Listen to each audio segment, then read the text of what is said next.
चालू असणारा हा अखंड हरिनाम सप्ताह आणि जगद्गुरु तुकाराम महाराज गाथा पारायण सोहळा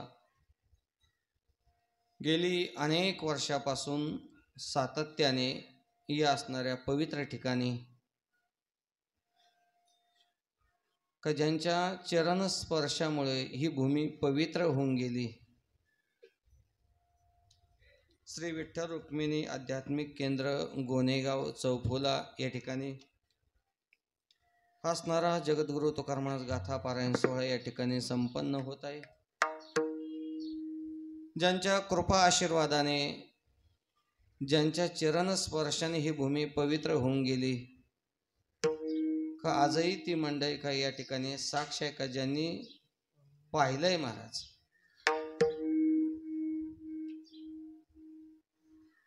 ब्रह्मलीन सद्गुरु गुरुवर्य बनसे बाबांना आपण पाहिलं आणि परमपूज्य ज्यांचा कृपा आशीर्वाद या कार्यक्रमाला लाभलेला आहे, हरिभक्तपरायण वैकुंठवासी रामकृष्ण महाराज काळे गुरुजींना आपण पाहिलेली ही सर्व मंडळी आहात।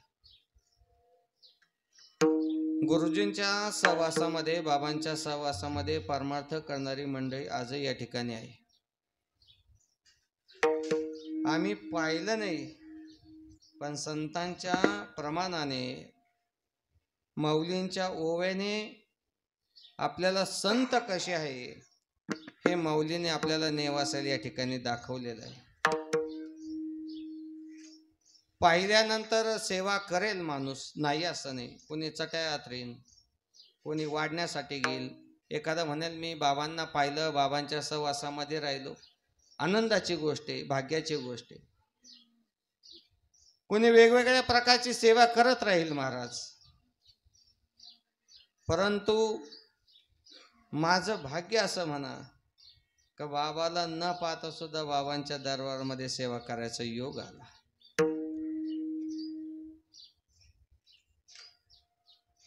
आणि म्हणून हा योग ज्यांच्या योगाने योगायोग आला का ज्यांच्याकडे आळंदीला मी विचारसागराच्या पाठाला जात होतो, आपलं सर्वांचं श्रद्धास्थान पूजनीय श्री गुरुवर्य भगवानजी महाराज जंगले शास्त्री, फार मोठा योगायोग आज या ठिकाणी आलेला आहे। आदरणीय आपलं सर्वांचं श्रद्धास्थान मगर बाबा या ठिकाणी महाराज उपस्थित आहे। विनेकरी दोन्ही मृदंगाचार्य, आमचे पेटी मास्तर, तुमच्या गावाला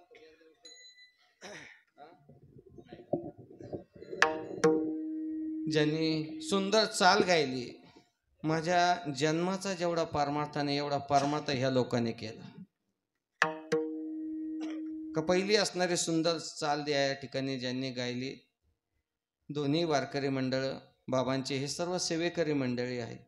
या बाजूचे सर्व भजनी मंडळ, या बाजूचे सर्व असणारे विद्यार्थी मंडळ, माझ्या संघ आलेले आदरणीय हरिभक्तपरायण गणेश महाराज, या सर्व मंडळीच्या उपस्थितीमध्ये हा आवाज कोणाचा? हा आवाज आमच्या दळे पाटलांचा। या सर्व मंडळीच्या उपस्थितीमध्ये माता माऊली पुरुष वर्ग या सर्वांच्या उपस्थितीमध्ये तास दीड तासाची सेवा माझ्याकडे या ठिकाणी करून घ्यायची आहे। गुरुजी माझ्याकडून करून घेतील, काही टायमाला अभंगाची संगती नाही लागणार, कारण मोठमोठेले वक्त माझ्या समोर बसलेले, काय संगती लावायची आता इथं, एवढा मोठेपणा या ठिकाणी प्राप्त होतो। अभंग गायला, अभंग आपण सेवेसाठी निवडला, पण इथं काही मंडळी अशी महाराज का बसल्या ठिकाणी सुद्धा अभंगाची संगती लावणारी या ठिकाणी मंडळी, मोठमोठी दिग्गज मंडळी, तर माणसं म्हणतात महाराज आम्ही मोठ्यांची कीर्तनं श्रवण केली, फार मोठ्यांची कीर्तनं ऐकली, पण हे ऐकत असताना सामान्य रूपाने ऐकू नका, ऐकणाऱ्याचा अधिकार फार मोठा सांगितला। प्रभू तुम्ही महेशाची मूर्ती, मी दुबळार्चित असे भक्ती, म्हणून बोल जरी गंगावते तरी स्वीकाराल की। किती गोड बोलावून ज्ञानोबा आहे। इथं साक्षात कोण आहे? भगवान शंकराचं आपण स्वरूप आहात, पार्वती मातेचं स्वरूप आपण आहात। ऐकणारे भगवान शंकराच्या स्वरूपासारखे श्रोते मंडळी, फक्त सांगणारा दुर्बळ आहे. विठाला विठाला विठाला विठाला विठाला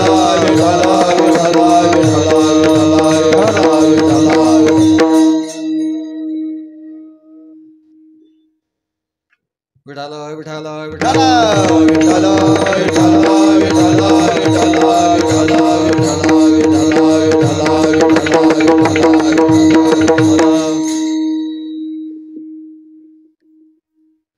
आम्हाला असं वाटलं तुम्ही येणारच नाही पुढे इकडं.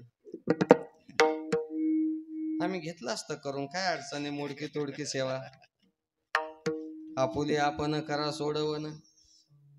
बरं आता असं आहे, आता तुम्ही आल्यामुळे जेवढं पाठांतर करून आलं ते विसरायचं काम. विठाला विठाला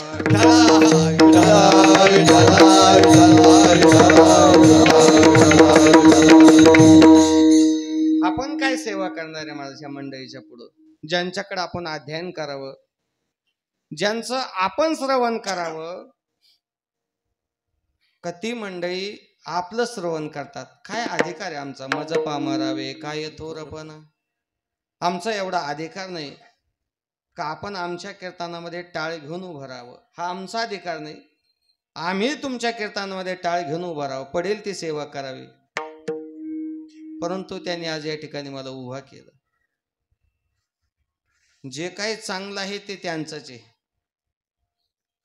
आणि जे काही एखादं चुकलं असेल ते कशाचे दोष? काय नाही, कीर्तन घेतल्यानंतर हा कीर्तनालाच गेला नसेल त्याचे दोष आहे, दुसरं काहीच दोष. विठाला विठाला विठाला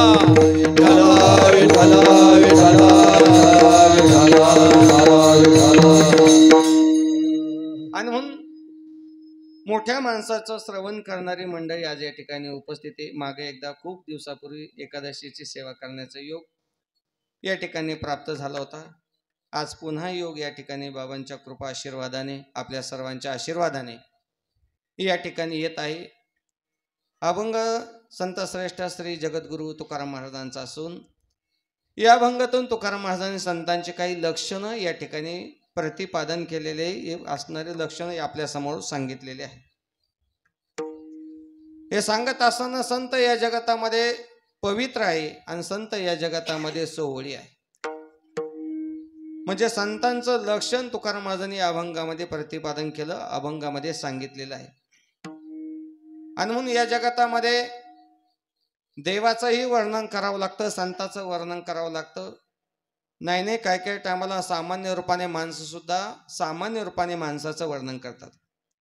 एखादा प्रपंचामध्ये जर फार पुढे गेला तर तोही सांगतो, एखादा मला माणूस भेटला सामान्य रूपाने, त्याचं मला मार्गदर्शन भेटलं आणि माझा असणारा प्रपंच कडेला लागला, तोही माणूस त्या माणसाचं वर्णन करतो. या जगतामध्ये संतांचं सुद्धा, संतांनी परमात्म्याचं वर्णन केलं, पण या असणाऱ्या अभंगामध्ये संतांनी संतांचं वर्णन केलं. भक्ताचा महिमा भक्ताची जाणती, दुर्लभ त्यागती आणि कासे दुर्लभ त्यागती आणि कासे दुर्लभ त्यागती आणि कासे दुर्लभ त्यागती. भक्ताचा महिमा भक्ताची जाणती, दुर्लभ यागते आणि कासे दुर्लभ यागते आणि कासे. भक्ताचा महिमा भक्ताची जाणती, दुर्लभ यागते आणि कासे दुर्लभ यागते आणि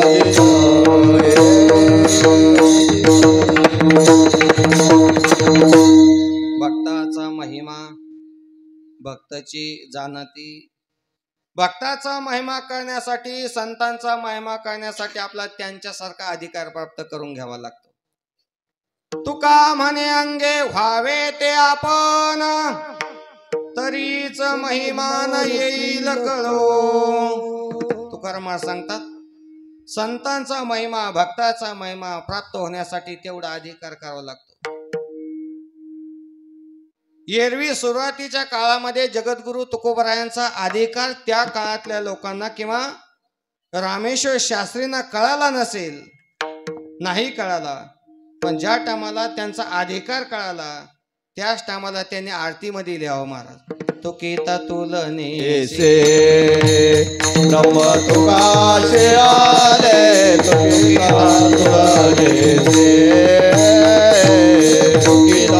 तुलने से ब्रह्म तुकाशे आले, तुका तुलने से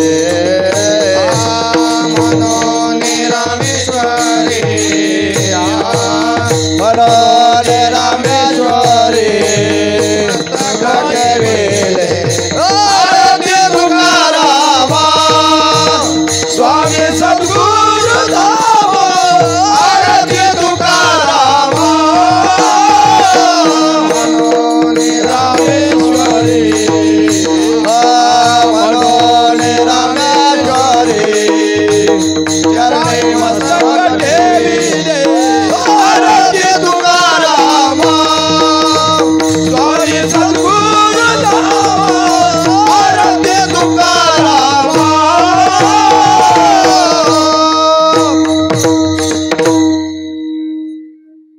तो केता ब्रह्म तुकासी आले, मनोने रामेश्वरी चरणी मस्तक ठेविले, आरती तुकारामा. अधिकारी धन्य मनवीन इहलोकी लोका, भाग्य आम्ही तुका देखी येला. आम्ही भाग्यवान आहोत का आम्ही जगद्गुरु तुकाराम महाराजाला पाहिलं, त्यांचा अधिकार आम्हाला कळाला. एवढा अधिकार आहे माऊलींचा. किती अधिकार महाराज, फार मोठा अधिकार आहे माऊलींचा. आपण इतर चमत्कार बघत असतो, भिंत चालवली आपल्याला चमत्कार वाटतो, रेडा बोलवला चमत्कार सामान्य रूपाने, पण ज्या गोष्टीची चमत्कार नसताना सुद्धा चमत्कार केला या नेवासा नगरीला, ते ज्ञानेश्वरी सारखा ग्रंथ या नेवासा नगरीला दिला. ब्रह्मसाम्राज्य दीपिका वर्णिली गीतेची टीका, विठोबाचा प्राण सखा ज्ञानोबा माझा विठाला विठाला विठाला विठ्ठला विठ्ठला म्हणून संतांचा महिमा कळण्यासाठी, भक्ताचा महिमा कळण्यासाठी तेवढा अधिकार प्राप्त करावा लागतो.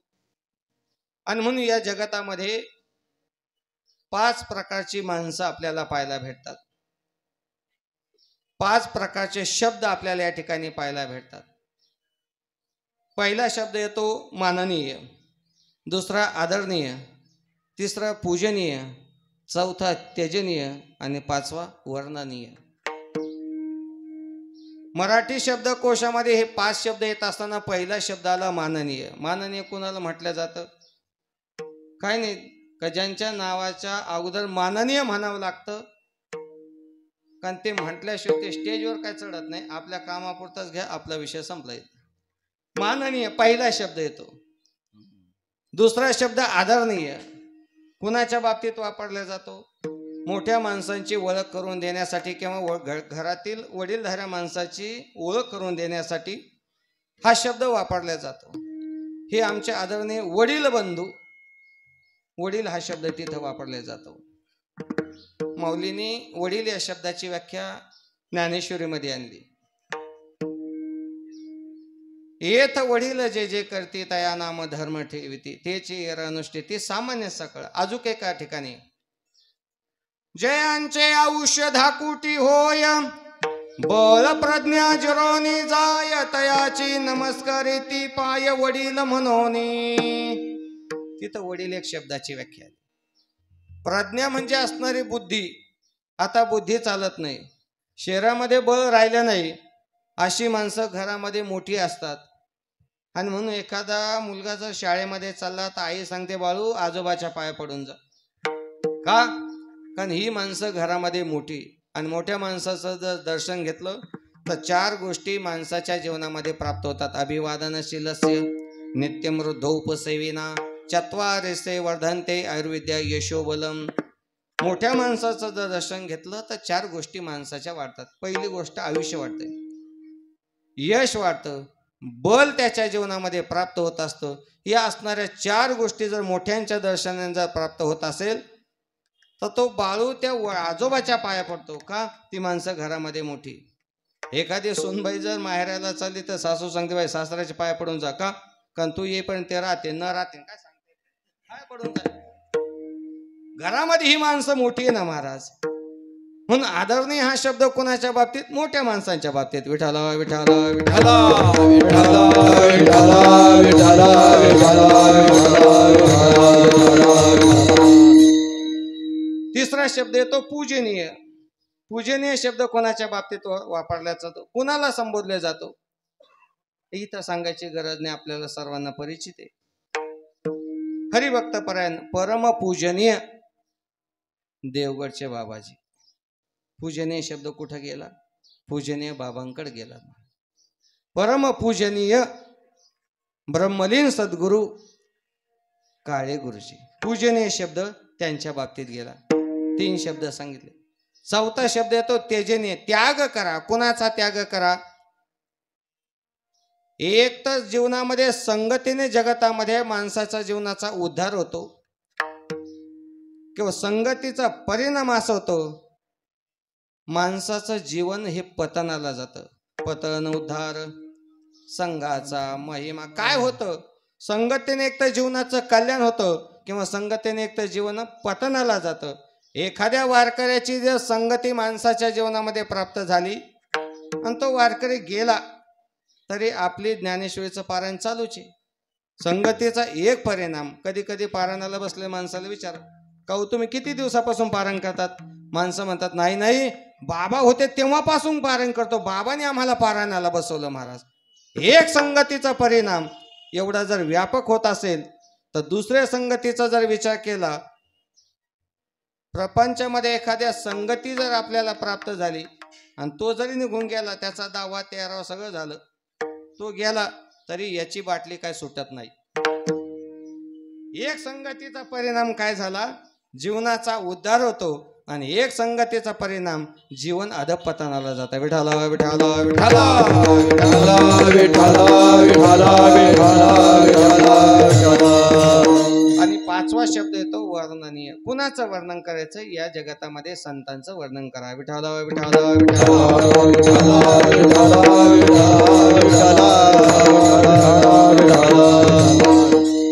संतांचं वर्णन का करायचं या जगामध्ये?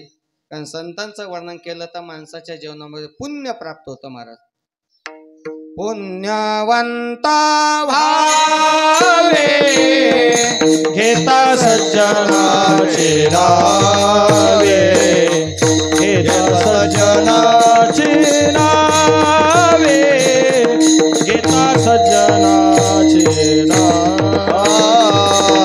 पुण्यवंता भावे घेता सज्जनाचे नावे, घेता सज्जनाचे नावे, घेता सज्जनाचे नावे.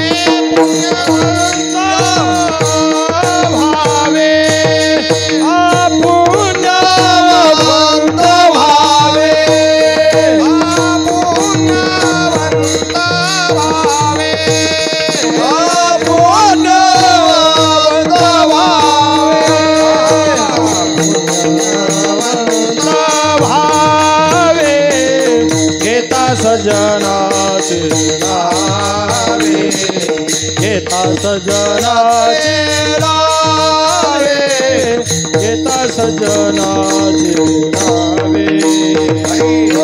पुण्यवंत भावे घेता सज्जनाचे नावे, घेता सज्जनाचे नावे, घेता सज्जनाचे नावे.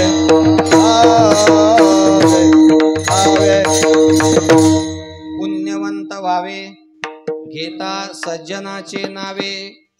कोण सज्जन या जगतामध्ये पुण्यवान आहे? संत सज्जन, कृपाळू सज्जन तुम्ही संत जन, एवढे कृपादान तुमचे मन. या जगतामध्ये संत हे सज्जन आहे आणि कृपाळ हे लक्षण वापरलं.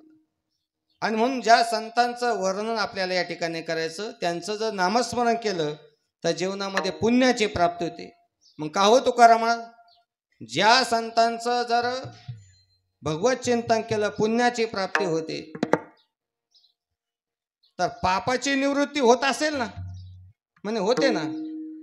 तुका म्हणे पापे जाते संतांची याद पे, संतांची याद पे जाते, संतांची याद पे. हा तुका म्हणे पापे जाते संतांची याद पे, संतांची याद पे जाते, संतांची याद. तुका म्हणे पापे जाते संतांची याद पे, जाती संतांची याद पे, जाती संतांची याद पे. संतांची याद पे, जाती संतांची याद पे, जाती संतांची याद पे. संतांच्या नामाचा जप केला तर पुण्याची प्राप्ती होते आणि पापाची सुद्धा निवृत्ती होते. आणि म्हणून आपला एवढा अधिकार नाही, पण मोठ्याच्या मुखातील ऐकलेले.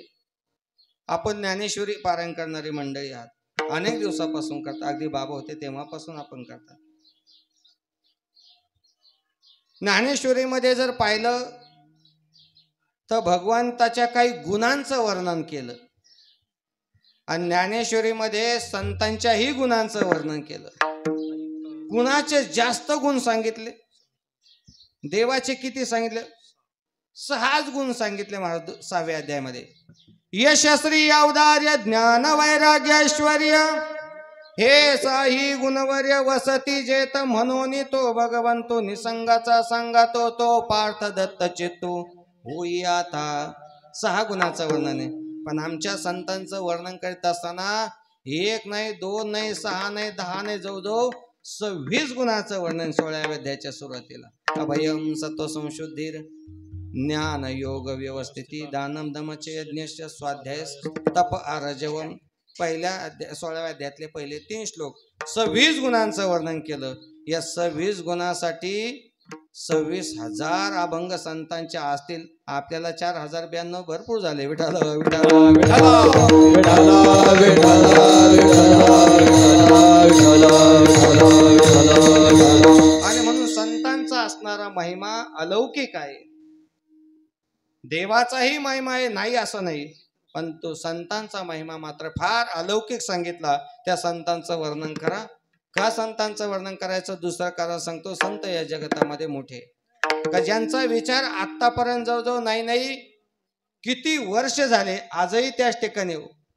ओम नमोजी आद्या वेद प्रतिपाद्या जय जय सुसंवेद्य आत्मरूपा देवा तुझी गणेशो सकलारतमती प्रकाशो म्हणे निवृत्तीदासो अवधारी जोजी. हे शब्द ब्रह्मशेष त्याच असणाऱ्या ज्ञानेश्वरीचं पारायण करतो. किती वर्ष झाले महाराज? जवळजवळ 800 वर्ष झाले. तोच विचार आहे आजही. आपण जर गाथा उघडला, समचरण दृष्टी विटेवरी साजिरी तेथे माझे हरी वृत्ती लाहो. किती 375 वर्ष झाले, आजही तोच विचार आहे. का? कारण ह्या विचाराने संत मोठे झालेले असतात. आणि ज्या विचाराने संत मोठे होत असतात त्याला संसिद्धिक मोठेपणा म्हणा, आणि ज्या विचाराचा कधी ना कधी बाद होत असतो त्याला नैमित्तिक मोठेपणा म्हणा. विठाला विठाला विठाला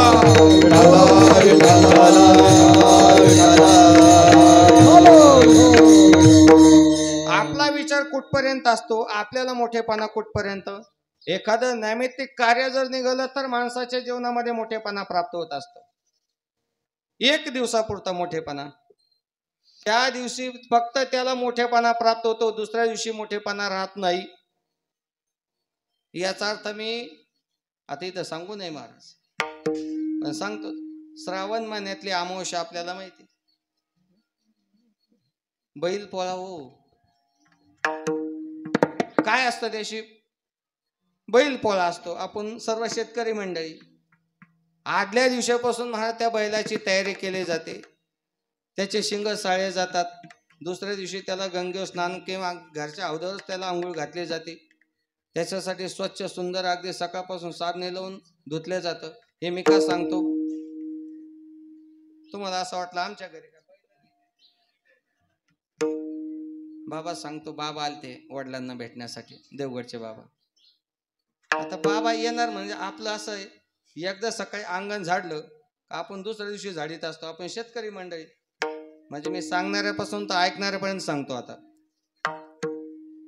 आणि अशी काही कल्पना आहे बाबा गोठ्यामध्ये जातील म्हणून, अशी काही कल्पना नाही.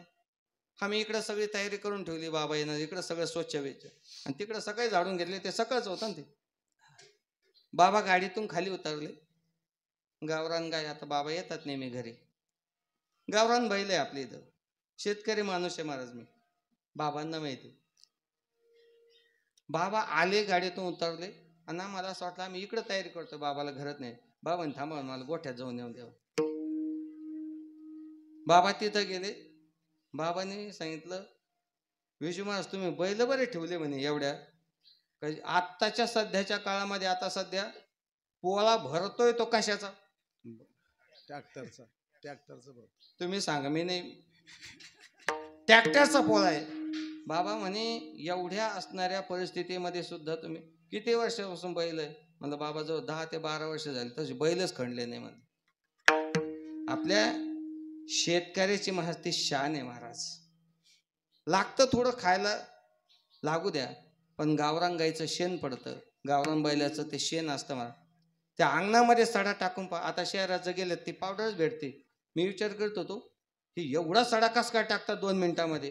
त्यांनी मला सांगितलं महाराज ते असं नाही म्हणे, पावडर भेटते म्हणे, ती बादलीत कालवली का हिरवा रंग झाला का लगेच सडा टाकायचा. विठाला विठाला विठाला.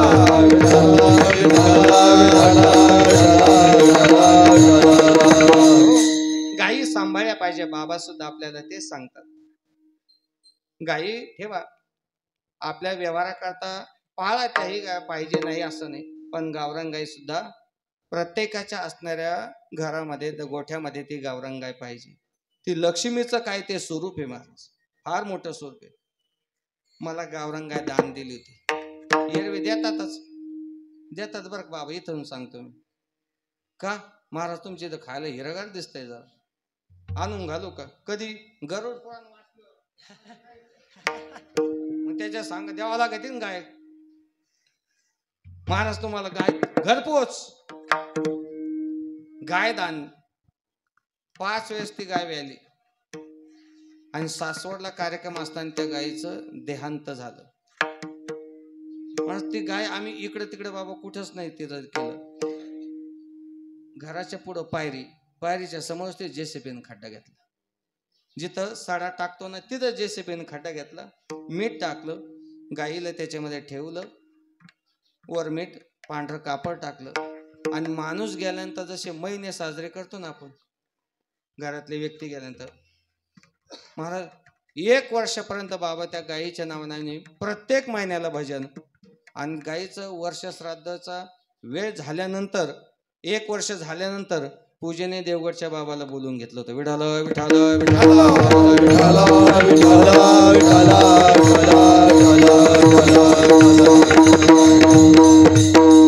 गाय हे लक्ष्मीचं स्वरूप आहे महाराज.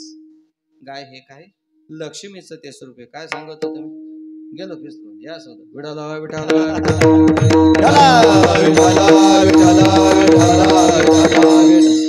त्या बैलाला किती दिवसाचं महत्व.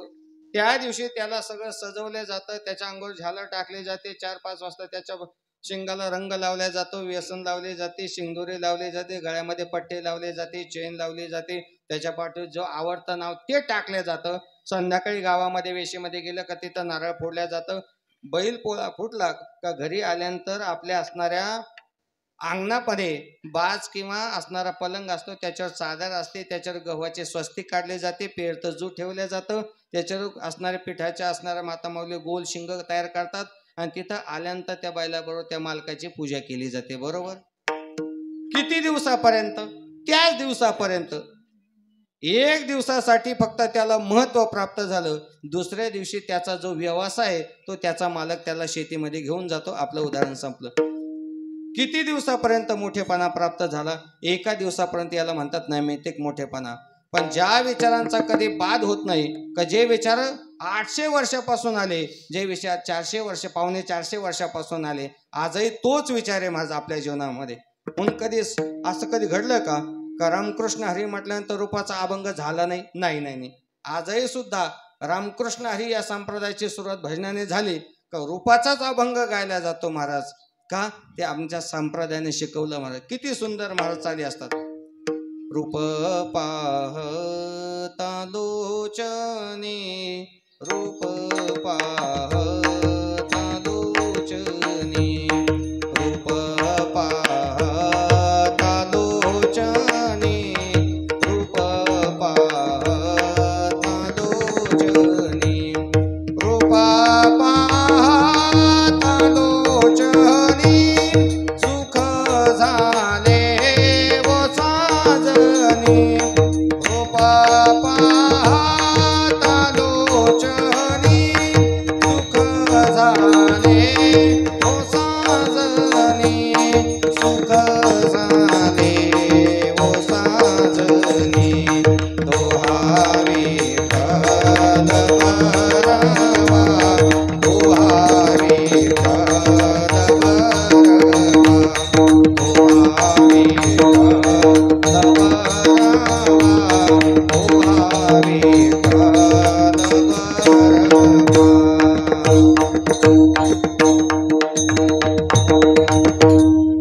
किती गोड चाली आहे महाराज. या पूर्वसुरीच्या पूर्व लोकांनी ज्या भजनाचे चाली शिकवल्या, जो अभंग नेहमी गायला जातो त्याला एखादी चाल बदलून पहा बरं. ती चाल जर बदलली तर त्या अभंगाचा भाव सुद्धा गोड लागत नाही महाराज. पण नेमकं होतं काय, सुंदर ते ध्यान. अरे बाबा, इतका गोड अभंग तुकोबराने लिहिलाय, ते मुसळत नको कुठून. आपलं होतंय कसं, आपलं म्हणजे वाचक्या नायका कमळापती.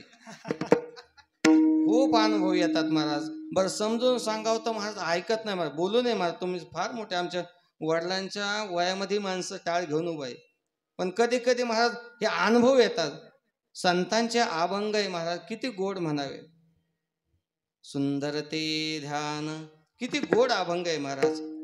सुंदर ते ध्यान उभे विटेवारी, सुंदर ते ध्यान उभे विटेवारी, करकटावरी ठेवोनिया, करकटावरी ठेवोनिया, ठेवोनिया तुळसी हार गळा, कासे पीतांबर, तुळसी हार गळा, कासे पीतांबर.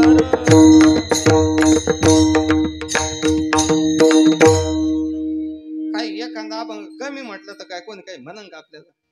पण आपलं तसं नाही, आपल्या सगळ्याच मालिका झाल्या पाहिजे. एखादी कमी होईल महाराज. काकड्याच्या टायमाला आपण सगळ्या काकड्या घेतो, किती गोड काकडा आहे महाराज. उठा जागे वारे आता, स्मरण करा पंढरीनाथा. काकड्या जास्त गोड चाले. त्या काकड्याला एखादी चाल जरी बदलली तर ती कानाला सुद्धा गोड वाटत नाही महाराज. नाही नाही नाही, ज्या परंपरेने काकड्याच्या चाली आहे त्याच चालीमध्ये आनंद भेटत असतो. विठाला विठाला विठाला,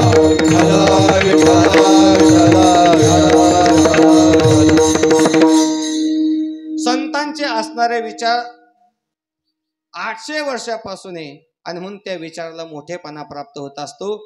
आणि ज्या विचाराला 10 वर्ष 20 वर्ष 50 वर्ष 60 वर्ष 70 वर्ष 80 वर्ष काही कालमर्यादा जर सांगितले त्याला निमित्त असतं महाराज. उदाहरण सांगतो, भजन करा विठाला विठाला विठाला.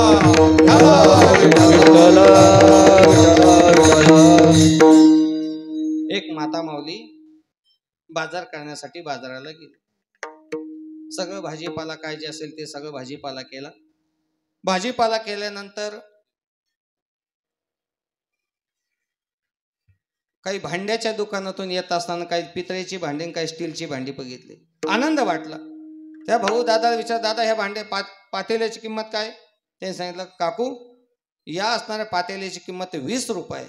बरं बरं बरं, 2 पातेले, एक स्टीलचं पातेले घेतलं, एक पितळेचं पातेले घेतलं, पिशवीमध्ये टाकलं, निघाली. पुढं कुंभाराची आळी लागली. त्या कुंभाराच्या आळीने जात असताना काही सुगडे काही मडके काही केळी तिला सगळं काही दिसलं. ते पाहिल्यानंतर मनामध्ये विचार आला, सध्या पाणी भरपूर आहे, त्याच्यामुळे जनावरांना खायला भरपूर आहे. गाईला भरपूर खाण्यासाठी त्याच्यामुळे दूधही भरपूर देते, दुधामुळे दही भरपूर आहे, दहीमुळे तुपही भरपूर आहे. पण हे ठेवायचं कशात.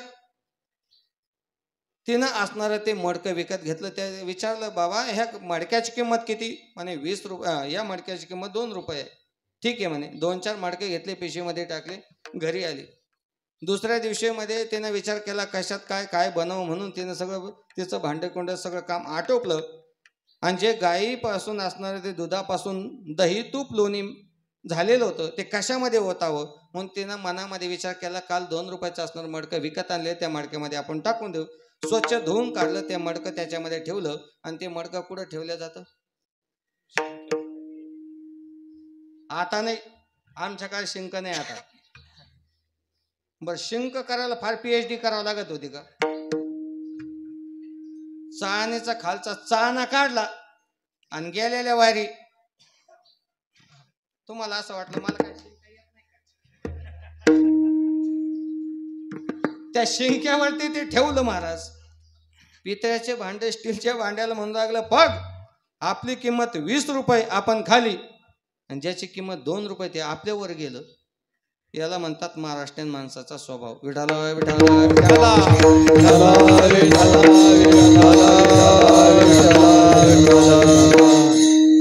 पाच ते मडकवर गेल्यानंतर पितळ्याच्या भांड्याला राग आला. दोघांमध्ये कुजबूज रोज चालू राहिली. 4-6 महिने असेच निघून गेले.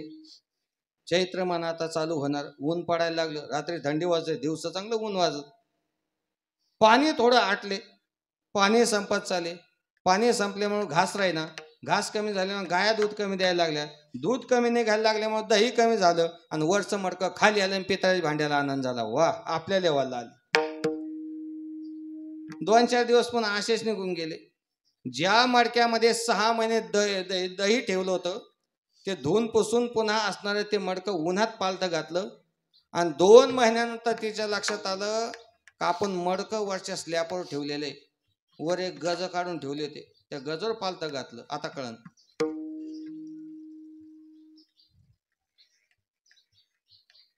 सुंदर अशा प्रकारची वांग्याची काळी खरखशीत भाजी केली. ते कधी केली जाते? सगळे पदार्थ राहतात त्या दिवशी. भोगीच्या दिवशी असं सुंदर वांग केलं. आता काय सांगावं तुम्हाला, भोगीच्या दिवशीच सांगतोय मी, आताच नाही. तिनं विचार केला, एवढं सुंदर वांग केलं, कशामध्ये काढून ठेवा? 6 महिन्यापूर्वी ज्या मडक्यामध्ये दही होतं ते मडकं वरून खाली आतलं त्याच्यामध्ये ओतून ठेवलं. 10-11 वाजता तिचे भांडे कोंडे सगळे काम झालं. तिला असं वाटलं आता भूक लागली. मस्त तिनं बाजरीच्या 2 भाकरी घेतल्या, त्या मडक्यातलं असणार वांग्याची भाजी जवळ घेतली. काही सांगण्यात काही अर्थ नाही. 2 भाकरीने खाती, 1 भाकरलाई होती. जेवणासाठी बसणार, पहिला घास तोंडामध्ये टाकल्याबरोबर त्या वांग्याचा असणारा वास आला आणि तिच्या लक्षात आलं हे वांग जे खराब झालं, या मडक्याने वांग काय केलं, खराब केलं. जीच मडकं उचललं तसंच मडकं फेकून दिलं. म्हणजे मी त्या मडक्याचं सांगतो, असं काही नाही. झाला प्रेत रूप शरीराचा भाव, लक्ष्येला ठाव स्मशानीचा. अरे या असणाऱ्या मडक्याला कुठपर्यंत किंमत आहे? जोपर्यंत याच्यामध्ये जीव आहे तोपर्यंत. याच्यातला जीवात्मा संपला का याला कोणी विचारत नाही. माऊली सांगतात, इतकं गोड उदाहरण ज्ञानोबांनी दिलं ज्ञानेश्वरीच्या 18व्या अध्यायामध्ये. भजन करा विठाला विठाला विठाला.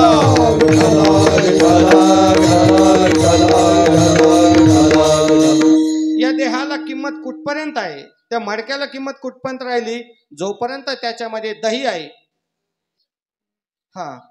अंग गोरे आणि तरुणे वरी लेली आहे, लेणे परी एकलेने प्राणे सांडिले जेवी.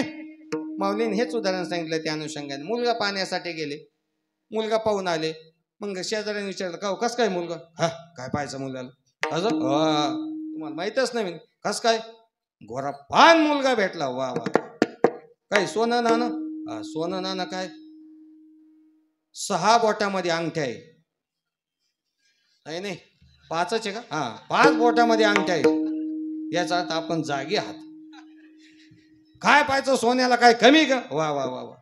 वय अगदी वयातच मुलगा भेटला. मग काढली का तारीख? ते नाही का? जो मुलगा पाहण्यासाठी जो जावई मला करायचा, जुंगाने गोरा आहे, सोनाना अंगावर भरपूर आहे, वयामध्ये आहे, पण ज्या मुलाला मला जावई करून घ्यायचं त्या मुलाचं फक्त धड पडलेलं आहे म्हणते. याच्यात काहीच नाही राहिलं. मग याला किंमत कधी? माऊली सांगतात अंग गोरे आणि तरुणे वरी लेले आहे लेणे परी एकलेने प्राणे सांडेले जेवी विठाला विठाला विठाला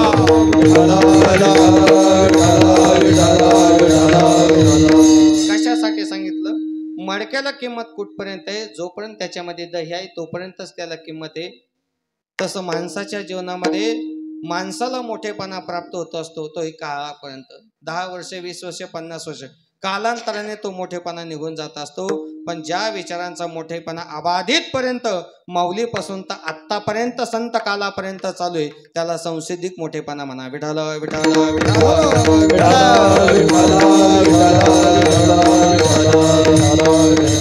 म्हणून संतांचे विचार मोठे आहे म्हणून संतांचं वर्णन करा. एक दुसरा एक अर्थ सांगतो. संतांना मोठं काय म्हणायचं? कारण संत आत्मज्ञानाने चोख आहे म्हणून संतांचं वर्णन करा. आत्मज्ञाने चोखडी संत जे माझी रूपडी. आत्मज्ञानाने संत कसे चोख झाले? जयाचे चोखट मानसी मी होण्याचे क्षेत्रस्थाने. पुढचं वेगळा अर्थ माऊलीने सांगितलं. आपला पूर्वार्ध घ्या. काय सुरत? जयाचे चोखट झालेले आणि ज्यांचं अंतःकरण चोख झालेलं असतं त्या संतांचं वर्णन करा. का? कारण संत ज्या टायमाला बाहेर पडतात त्या टायमाला त्यांचं अंतःकरण जसं आत आहे तसंच बाहेर आहे. कशावरून? माऊलीने त्याचं रूपक म्हणून सूर्याचं उदाहरण दिलं. विठाल विठाल विठाल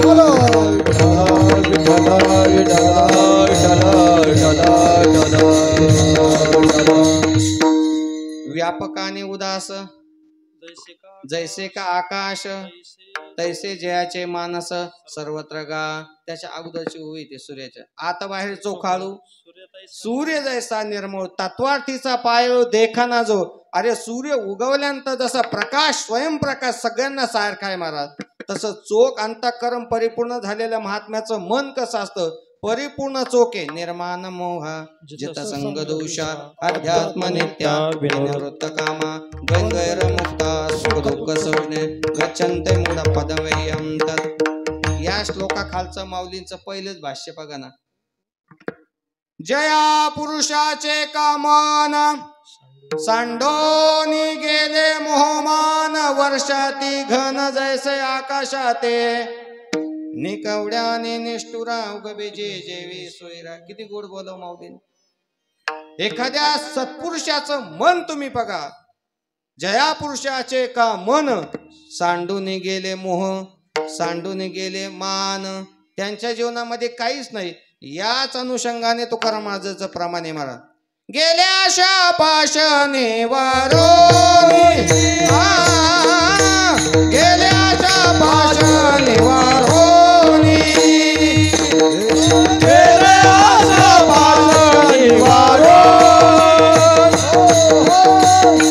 गेल्या शापाशने वारोनी भक्तांना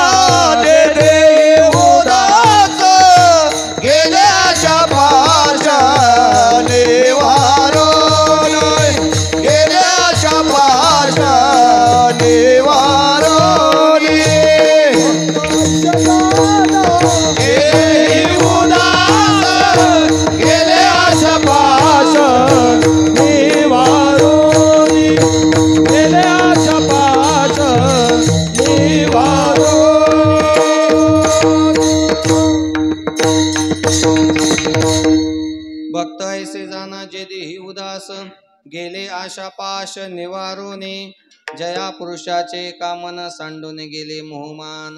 महात्म्यांच्या सत्पुरुषांच्या साधूच्या जीवनामध्ये कशाचा मानही नसतो आणि कशाचा मोह सुद्धा त्यांच्या जीवनामध्ये राहत नाही. आपण सद्गुरू बाबांना पाहिलं, काळे गुरुजींना पाहिलेली मंडळी इथं बसली. कशाचा मोह कशाचा मान? पूज्यता डोळा न देखावी स्वकीर्ती कानी न ऐकावी. आमची पूजा करा. नाही नाही याच्याही पलीकडे जीवन गेलेलं असतं महाराज. योग साधनेमध्ये माऊलीने योग साधनेवर परिपूर्ण झालेल्या महात्म्याचं एक लक्षण ज्ञानेश्वरीमध्ये वापरलं. तो महात्मा कुठं पोहोचलेला असतो महाराज? माऊली सांगतात आळंदीमध्ये बसून समाधीमध्ये बसून काय चालू आहे समुद्राच्या ठिकाणी हे मला कळतं. तुकाराम महाराज सांगतात देहूमध्ये मी बसलेलो आहे, पण स्वर्गामध्ये काय चालू आहे मला देहूमध्ये बसून कळतंय. आणि तुमच्यासाठी तिसरं उदाहरण आहे. मुंगी किचन वाट्याच्या कडेने फिरते म्हणे, तर त्या मुंगीचं मनोगत मला कळतं. समुद्रा पैल कडीला देखे स्वर्गीचा आलोच ऐके मनोगत ओळखे मुंगी येचे. स्वर्गामध्ये काय चालू आहे माऊली सांगतात मला समाधी मध्ये बसून कळतंय. समुद्राच्या पलीकडे काय चालू आहे तुकाराम महाराज सांगतात मला देहूमध्ये बसून कळतं. ज्या संतांना एवढं लांबचं कळतं महाराज, त्या संतांना आपलं मनोगत कळणार नाही. विठाला विठाला विठाला विठाला विठाला विठाला विठाला. आणि म्हणून संतांचं वर्णन करा. का संतांचं वर्णन करायचं? माऊली सांगतात हरवलेलं तत्वज्ञान संतांच्या योगाने सापडतं, म्हणून संतांचं वर्णन करा. प्रसिद्ध ओवी, सगळ्यांच्या पाठ असणारी ओवी. नाही ती ओवी कुठं आली ते बी सांगतो. परमपूजने ब्रह्मलीन सद्गुरू बंसी बाबाच्या पुण्यतिथीष्ट आम्हाला पॉम्प्लेटच ओवी असते पा. तैसे हरपले आपण पे पावे, तै संता ते पाहता गिवसावे, म्हणून वानावे ऐकावे तेची सदा. हरवलेलं तत्वज्ञान संतांच्या योगाने सापडले जातं. काय हरवलं आपलं? आपल्या जीवनामध्ये देव प्राप्तीसाठी जे साधन लागतं ते ज्ञान आपल्या जीवनामध्ये, त्या ज्ञानावरती आवरण झालं. अज्ञानाचा पडदा आपल्या जीवनामध्ये प्राप्त झाला. ते अज्ञान घालवण्याचं काम तर संत करतात. हरिप्राप्ती सेवो पाय धरावे संताचे ते पाय, धरावे संताचे ते पाय, धरावे संताचे ते पाय. हरी प्राप्ते सेवो पाय, धरावे संताचे ते पाय, धरावे संताचे ते पाय, धरावे संताचे ते पाय. धरावे संताचे ते पाय, धरावे संताचे ते पाय, धरावे संताचे ते पाय. हरी प्राप्ते सेवो पाय, धरावे संताचे ते पाय, धरावे संताचे ते पाय, धरावे संताचे ते पाय. संतांचे पाय धरा. किती सोपं सांगितलं नाथ महाराजांनी.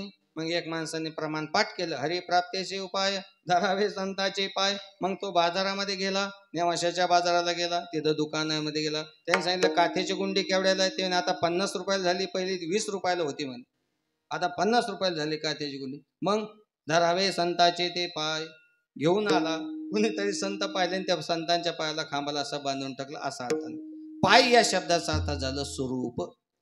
संतांच्या विचारांचं जे स्वरूप आहे ते संतांनी त्यांच्या वाङ्मयामध्ये आणलं.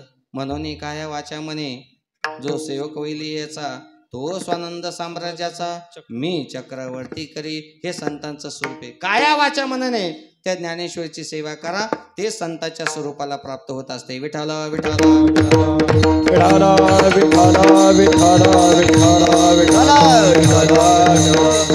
पुन्हा माऊली सांगतात तैसे हरपले आपण पे पावे, तै संता ते पाहता गिवसावे. मग एक काम करा, संतांना बघा. मग का हो ज्ञानेश्वर महाराज, संतांना पाहणं एवढं सोपं आहे का? बरं, संत भेटणं एवढं सोपं आहे का? संत भेटणं एवढं सोपं नाही. बहु शब्द वापरला. बहु अवघड आहे संत भेटी, परी जग जेठी करुणा केली. नाही संतांची भेट होईल, पण पहिला मुद्दा असा आहे बहु अवघड. संतांची भेट होणं शक्यच नाही महाराज. एवढं सोपं आहे का? समजा आपण पंढरपूरला गेल्यानंतर काळाराम प्रदक्षिणा करीत असताना काळाराम मारुती आपण दर्शन घेतो. तिथे गेल्यानंतर एकनाथ महाराज भेटले. वा वा वा, कधी आले तुम्ही? दशमीला झाले का? बरं झालं. कस काय झाला तुमचा प्रवास? बरं झाला का? काही घोंगटे बिंगटे अंगावर होते का तुमच्या?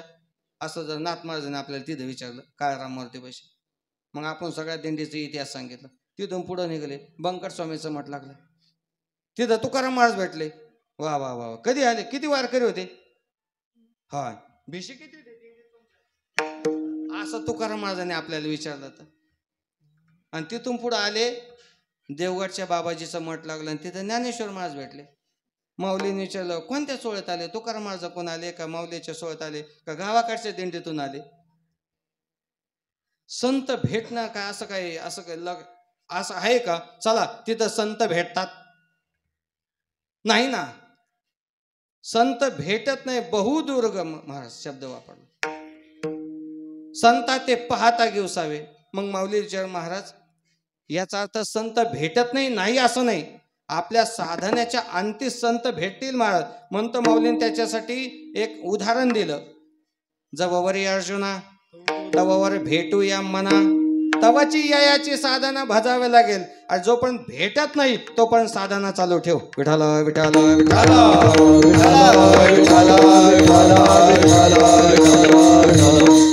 किती वर्षाचा होता महाराज? आईनं सांगितलं जा देव वनामध्ये राहतो. भागवतातली कथा. जा वनामध्ये देव राहतो म्हणे. गेला महाराज. 6 महिन्यापर्यंत त्यांनी ते साधना वगैरे केली आणि 6 महिन्याच्या अंती परमात्म्याचं दर्शन झालं. परमात्मा समोर आले. बोलता येणं कपोल नावाचा शंख लागला आणि मग त्या ठिकाणी ध्रुव भगवंताची स्तुती करू लागला. संत किंवा परमात्मा भेटत नाही का? साधनेच्या अंते भेटतात. म्हणून माऊलीने त्याच्यासाठी 2 उदाहरण दिलं. तृप्ती झाली जैसी साधने सरती अपैसी, देखे आत्मतृष्टी तैसे नाही. मग जवळ अर्जुना स्वयंपाक कुठपर्यंत करायचा? जोपर्यंत जेवण होत नाही तोपर्यंत. आणि शोधायचं कुठपर्यंत? जोपर्यंत सापडत नाही तोपर्यंत. विठाल विठाल विठाल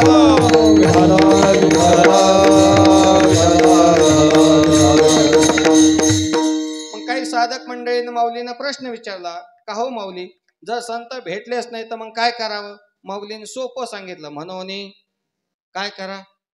वर्णन करा आणि त्यांचं ऐका. तैसे हरपले आपण पे पावे, ते संतात पाहता घेवसावे. म्हणून वानावे ऐकावे. तुम्ही वर्णन करा, संतांचंच वर्णन करा. आपल्याच तोंडाने करा आणि आपल्याच कानाने ऐका. याच्यासारखा सोपा परमार्थ नाही.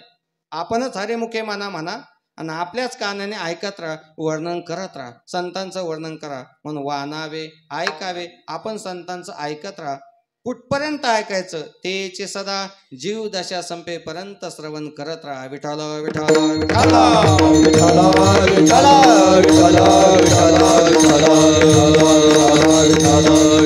हो. आणि म्हणून तुकाराम माझा विचारला का हो तुकाराम महाराज, तुम्ही म्हणता संतांचं वर्णन करा, संतांचं वर्णन करा. अनेक प्रकारचं संतांचं वर्णन करायचं आहे. पण त्या संतांचं, ज्या संतांचं आम्हाला वर्णन करायचं, त्या संतांचं काही लक्षण सांगा ना आम्हाला. का ज्या संतांचं आम्हाला वर्णन करायचं ते संतांकडे काय लक्षण आहे म्हणून आम्ही त्यांचं वर्णन करावं. तुकाराम सांगतात त्या संतांकडे 2 लक्षण आहे.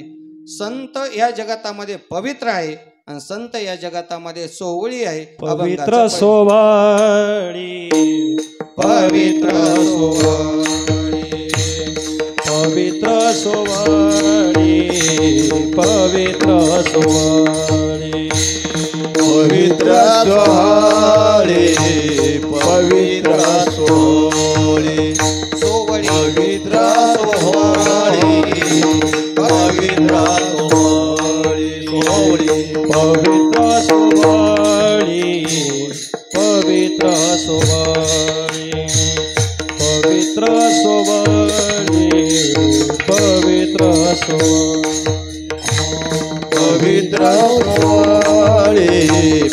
पवित्र सोहळे, पवित्र सोहळे, पवित्र सोहळे. एक तीचा भूमंडळे, एक तीचा भूमंडळे, ज्यांचा वर्णता देव, ज्यांचा वर्णता देव. एक तीचा भूमंडळे, एक तीचा भूमंडळे, ज्यांचा वर्णता देव, ज्यांचा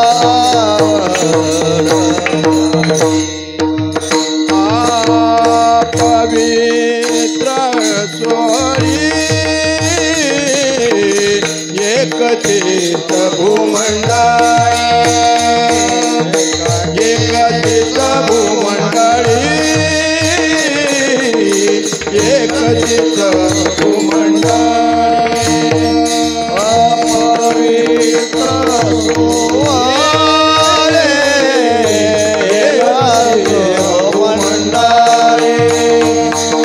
एकत्रित भूमंडळे एकत्रित भूमंडळे गोपाल कुमार गोपाल कुमार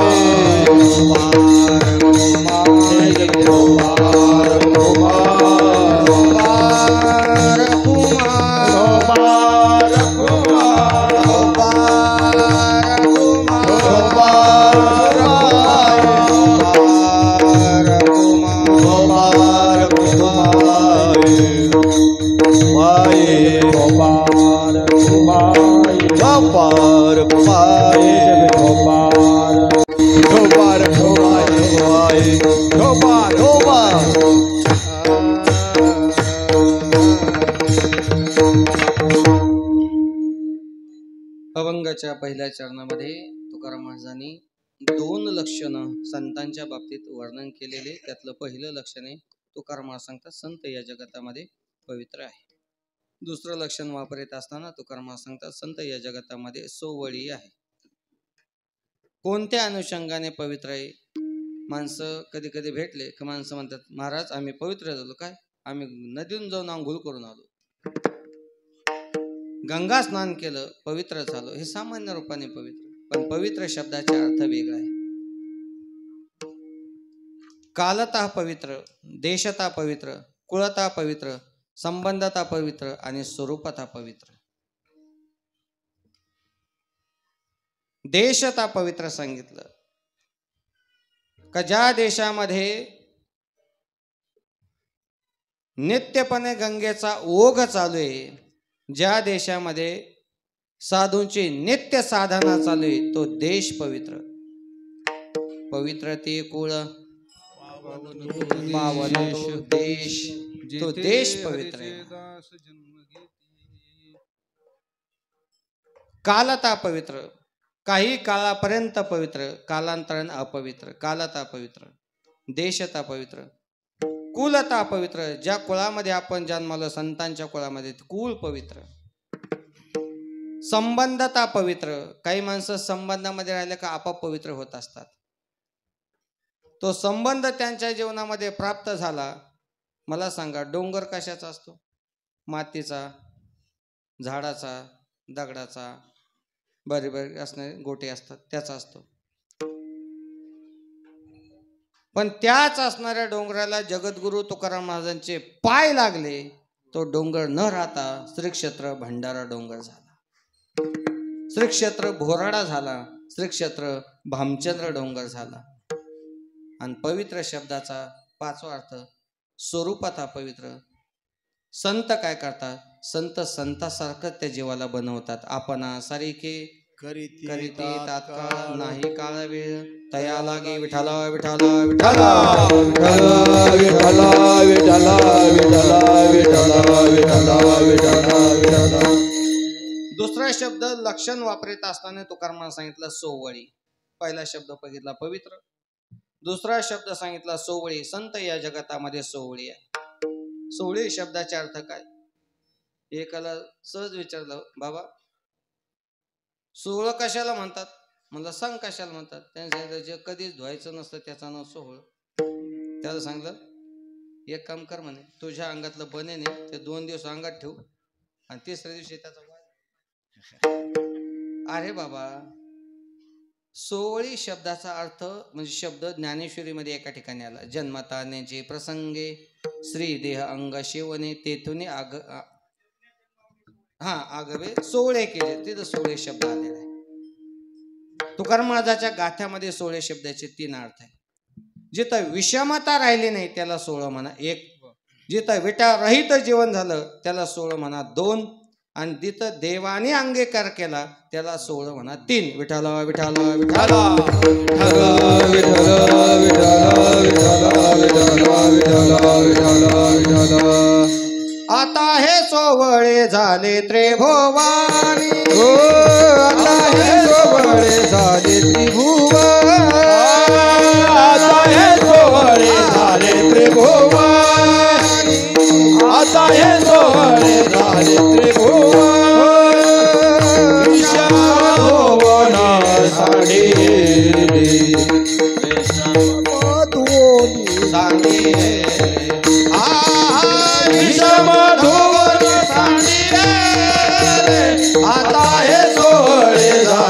त्रिभुवनी आता हे सोहळे झाले त्रिभुवन विषमाधुवने साडे विषमाधुवने साडे विषमाधुवने साडे आता हे सोहळे झाले त्रिभुवन आता हे सोहळे झाले त्रिभुवन आता हे सोवळे झाले त्रिभुवनी विषम धोनी सांडियेले. मला सांगा कुठं राहिली का विषमता सांगा.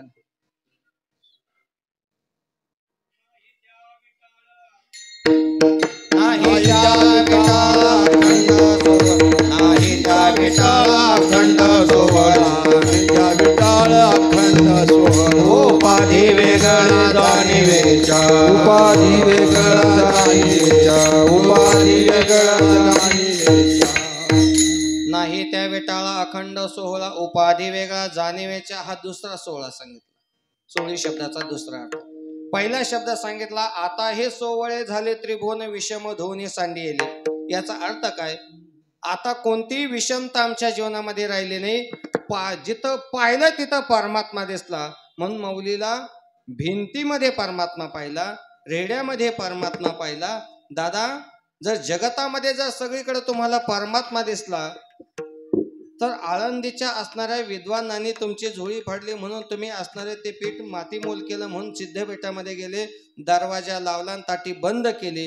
तुमच्याच ओव्याचा अर्थ सांगून तुमचा ताटीचा दरवाजा उघडू का? मुक्ताबाई माऊलीला सांगतात का म्हणे मला सांगा रेडा आणि तुमच्यामध्ये तुम्हाला भेद दिसला नाही, भिंतीमध्ये तुम्हाला त्या काही भेद दिसला नाही. मग आपली कुणीतरी असणारे पीठ माती मोल केलं, ती झोळी वगैरे फाडली, तुम्हाला मनामध्ये अंतःकरणामध्ये उद्विग्न अवस्था प्राप्त झाली. माऊली रडले नाही महाराज. उद्विग्न एक अवस्था असते, ती उद्विग्न अवस्था तुम्हाला प्राप्त झाली. तुम्ही ताटेचा दरवाजा बंद केला. तुमची ज्ञानेश्वरी मी तुम्हाला सांगू का? म्हणे काय? म्हणे तुमच्याकडे सोनं होतं म्हणे. सोनं तुम्ही सोन्याचे मणी केले होते म्हणे. म्हणे बरोबर आहे. मग ते सोन्याचे मणी ज्या टायमाला ओवायचे होते त्या टायमाला दोरा कुठून आणला होता तुम्ही? म्हणे सोन्याचाच केला होता. मग मणी सोन्याचे होते, दोरा सोन्याचा होता. मणी ओवीत असताना दोरा सोन्याचा वापरला तर कालांतराने सोन्याचे मणी आणि सोन्याचा दोरा एकरूप झाला का नाही? म्हणे झाला. मग जर सोन्याचे मणी दोरा जर एकरूप होत असेल तर जगतामध्ये हा परमात्मा आणि तो जीव आहे हा भेद का राहिला? एक हरी आत्मा जीव शिव समा. एक हरी आत्मा जीव शिव समा. एक हरी आत्मा जीव शिव समा. एक हरी आत्मा जीव शिव. वाया तू दुर्गमान घाली मन, वाया तू दुर्गमान घाली मन, वाया तू दुर्गमान घाली मन. मग जर सोन्याचे मणी आणि सोन्याचा दोरा जर एकरूप होत असेल तर माऊलीने त्याच्यासाठी उदाहरण सांगितलं. तुम्ही म्हणता ना उदाहरण सांगितलं, ओवीने सांगितले सुवर्णाचे मणी केले ते सोनियाच्या सुती ओविले, तैसे जगम्या धरिले सवाय अभ्यंतरी. सगळीकडे तोच परमात्मा दिसताना हे विश्वाची माझे घर ऐसी मती ज्याची स्थिर, किंबहुना चराचर आपण झाला, आपणाची विश्व झाला तरी भेदभाव सहजची गेला, म्हणून द्वेष उठेला तया पुरुषा.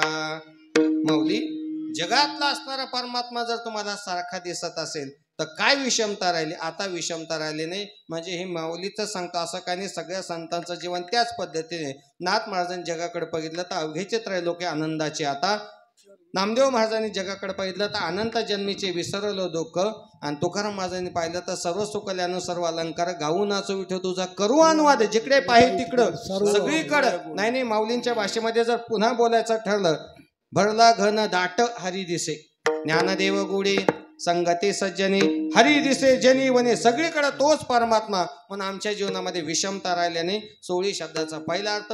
दुसरा अर्थ सांगितलं नाही त्या वेटाळा अखंड सोहळा उपाधी वेगळा जाणीवेच्या. आमच्या जीवनामध्ये कोणतीच उपाधी नाही राहिल्या. उपाधी वेगळे तुम्ही निर्विकार. कोणतीच उपाधी राहिली नाही महाराज. कोणत्या नावाची उपाधी नाही राहिली. नावे रूपे अंगे लावेला विटाळ तुकाराम महाराजांच प्रमाणे.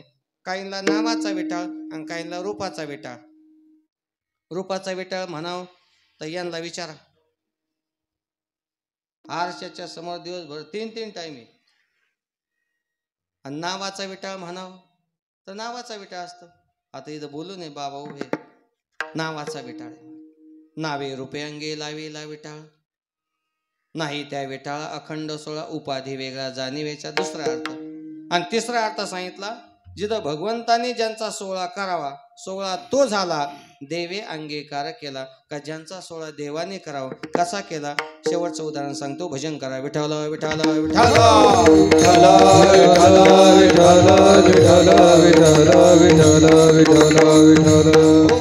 ऐका, सोहळा तो झाला देवे अंगीकार केला. राम अवतारामध्ये रामायणामध्ये प्रभू रामचंद्र त्या वनामधून जात असताना ज्यांनी अखंडपणे साधना केली, प्रभू रामचंद्र नाव परमात्म्याचा जप केला, श्रीराम श्रीराम श्रीराम, ते असणारे शबरी माता जप केला अखंडपणे. परमात्मा येणार आशीर्वाद दिला होता संतांनी. म्हणून रोज उठायचं, सडा समाजन करायचं, रांगोळी काढायची. ब्रह्ममुहूर्तावर असणारं सरोवर होते, तिथं स्नान करून यायचं. प्रभू रामचंद्र येणार म्हणून चाहूल लागली. पण प्रभू रामचंद्राने विचार केला, अगोदर जी संत मंडळी, अगोदर जी साधुवर्य मंडळी, त्यांना भेटू आणि मग शबरी मातेकडे दर्शन देण्यासाठी जाऊ. म्हणून प्रभू रामचंद्र प्रत्येकाच्या पर्णकुटीमध्ये, प्रत्येकाच्या असणाऱ्या त्या खोलीमध्ये म्हणा किंवा त्या पर्णकुटीमध्ये आले. आणि प्रभू रामचंद्र विचारतात, काही साधनेमध्ये अडचण आहे का, काही तुम्हाला काळजी आहे का, काही लागतं का तुम्हाला. प्रत्येकाला प्रभू रामचंद्र विचारतात. त्यांनी सांगितलं, आम्हाला कशाचीच अडचण नाही, फक्त एकच अडचण आहे. म्हणे काय, ब्रह्ममुहूर्तावर स्नान करण्याची. म्हणे काय अडचण आहे, म्हणे एक सरोवर आहे समोर, त्या सरोवरातलं पाणी तेवढं शुद्ध करा म्हणे, एवढीच अडचण आहे. पहाटे उठून आम्हाला स्नान करावं लागतं, ते सरोवरातलं पाणी अशुद्ध झालेलं आहे, तेवढं पाणी तुम्ही शुद्ध आम्हाला करून द्या. प्रभू रामचंद्र सांगितलं, मग मी येण्याची काय गरज तिथं. म्हणे नाही, तुम्ही या, कारण तुझ्या चरणीची गंगा, तुम्ही या तिथं, तुम्ही पाय लावा, ते पाणी शुद्ध होईल. त्याने सांगितलं, मी येण्याची गरज नाही. त्या सरोवराच्या पलीकड एक पर्णकुटी, आणि त्या पर्णकुटीमध्ये शबरी माता राहते, हे तुम्हाला माहिती आहे का. त्या साधूने विचार केला, हे आपल्याला विचारतात तुम्हाला माहिती आहे का, यांना कोणी सांगितलं. त्यांनी सांगितलं, नाही नाही, इंस्टाग्रामला टाकला असं कोणतरी नाही फेसबुकला पाहिला असं, ग्रुपवर पडला असं मग मेसेज. असं होता का ते काही. नाही नाही नाही, प्रभू महाराज अंतर्यामी, देवाला माहित नव्हतं. न कळता तुम्हा काय, न सांगता तुम्हा कळू येते अंतर, विश्व विश्वंभर परिहारचे न लगे. देवाला माहित नाही का मला तिथं शबरी माता आहे म्हणे. म्हणे आहे, नित्य साधन आहे म्हणे, फार वर्षापासून जप करते म्हणे, तप आहे, साधन आहे, नेमाला बांधलेलं जीवन आहे, फार मोठा परमार्थ आहे. तपाचे सामर्थ्य तपिन्ना लामोप, फार मोठा परमार्थ केलेला आहे.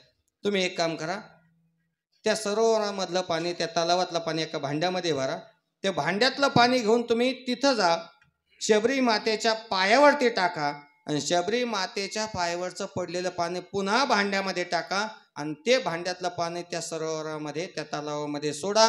ते पाणी आपोआप शुद्ध होईल, शुद्ध करण्याची गरज नाही. सोहळा तो झाला, देवे अंगीकार केला. ज्ञानेश्वर माऊली, ज्ञानेश्वर माऊली, ज्ञानराज माऊली तुकाराम, ज्ञानराज माऊली तुकाराम, ज्ञानेश्वर माऊली, ज्ञानराज माऊली तुकाराम, ज्ञानेश्वर माऊली, ज्ञानराज माऊली, माऊली ज्ञानेश्वर माऊली, ज्ञानराज माऊली तुकाराम.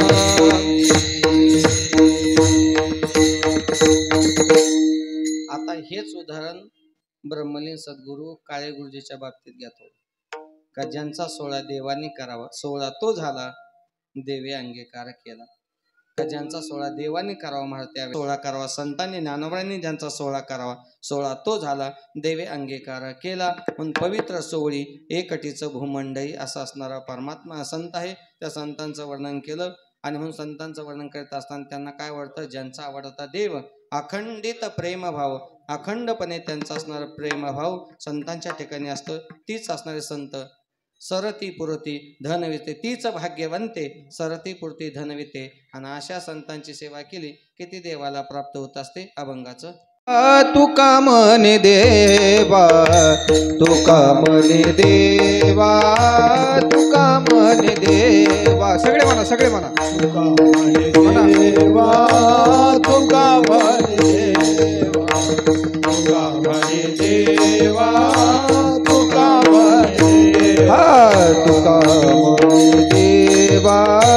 तुका म्हणे देवा, तुका म्हणे देवा, तुका म्हणे देवा, तुका म्हणे देवा, तुका म्हणे देवा, तुका म्हणे देवा, तुका म्हणे देवा, तुका म्हणे देवा. ज्यांची केला पावे सेवा, त्यांची केला पावे सेवा, ज्यांचा आवडता देव, ज्यांचा आवडता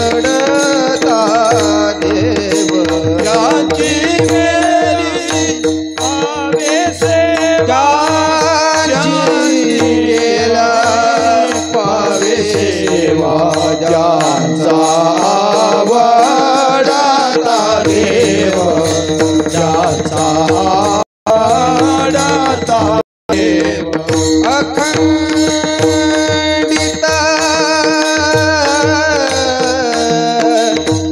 प्रेम भाव,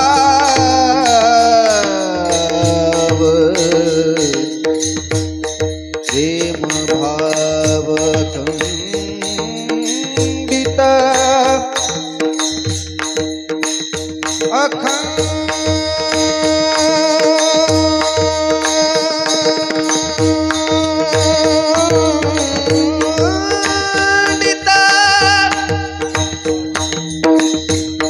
प्रेम भाव,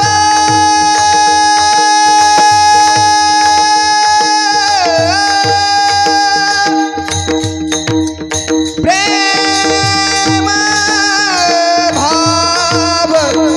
प्रेम भाव, प्रेम भाव,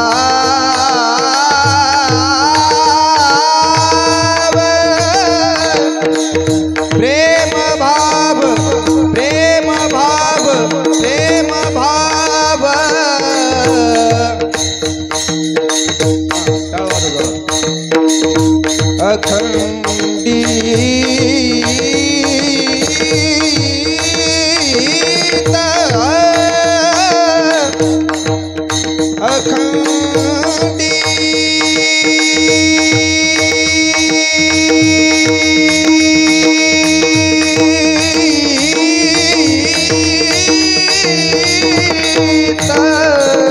प्रेम भाव, प्रेम भाव, प्रेम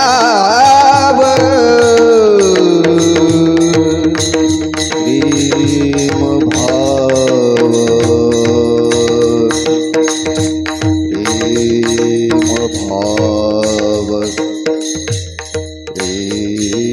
प्रेम भाव, प्रेम भाव, प्रेम भाव, प्रेम भाव, प्रेम भाव खंडित, अखंडित प्रेम भाव,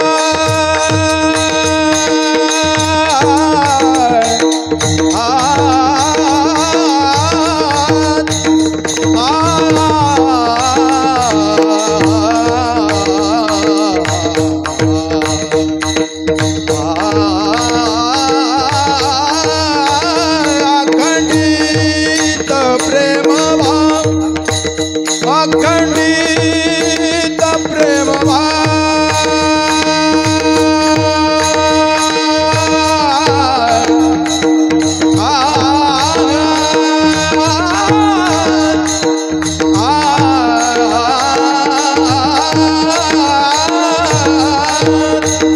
अखंडित प्रेम भाव, प्रेम भाव, प्रेम भाव.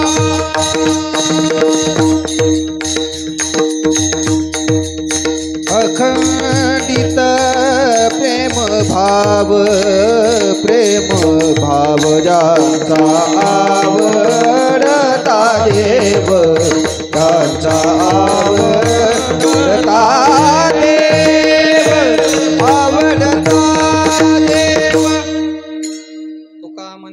त्यांची केल्या पावे सेवा, ज्यांचा वडता देवा खंडित प्रेम